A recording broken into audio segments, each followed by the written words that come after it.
I was told to do this interview not in front of the children, which leads me to say that my guest on the programme is, of course, Wendy Craig. How do you do? How about that for a lead-in, then? How long did it take you to think that one up? I don't know. Do you enjoy working with children?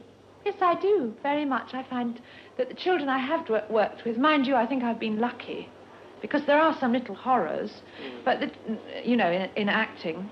But the children I've worked with have been very hard-working, very well-behaved, and I've grown extremely fond of them, all of them. Ian Carmichael, too, has sort of come onto the television working with children. I should have thought the amount of children he had to contend with, 4 or 5, isn't it now? Yes, it was 4 or 5. Actually, Richard Waring wrote that, and he wrote Not in Front of the Children, you know. He's very good at writing for children. Is it difficult to sort of strike up a working relationship straight away? Do they treat you sort of as the star image?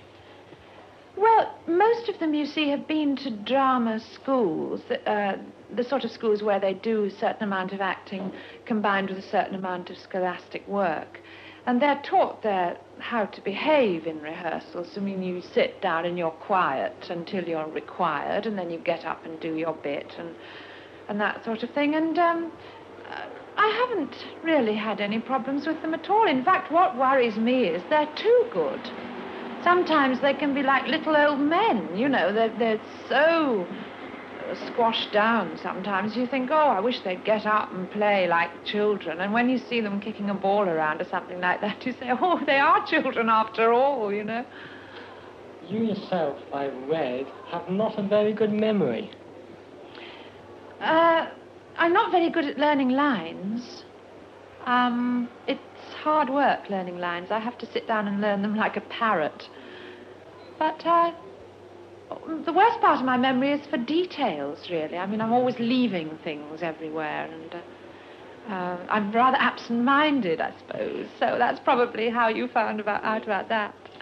You married journalist Jack Bentley, and you have, I believe, 2 sons, is it? Yes, that's right. I've got Alistair, 15, and Ross is 10. What sort of careers do they intend taking up? Well, Alistair wants to be a musician. He plays the oboe and the cor anglais. And Ross doesn't really know what he wants to be. He keeps saying, whatever shall I be? And I keep saying, well, don't worry, you've got a long way to go yet, you know. So it's no case of trying to follow in mother's footsteps? No, or not father's, really. in fact. Well, Jack was a musician when I first married him.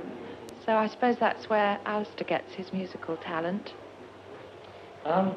Success, of course, brings recognition, as you showed today when you've been signing your autographs, multitude of people. Are you bothered by this at all in the street when somebody comes up to you? No, not at all, because usually people are very friendly and very charming, and it's rather like being all the time surrounded by people you know. You don't feel lonely when you're walking down a street.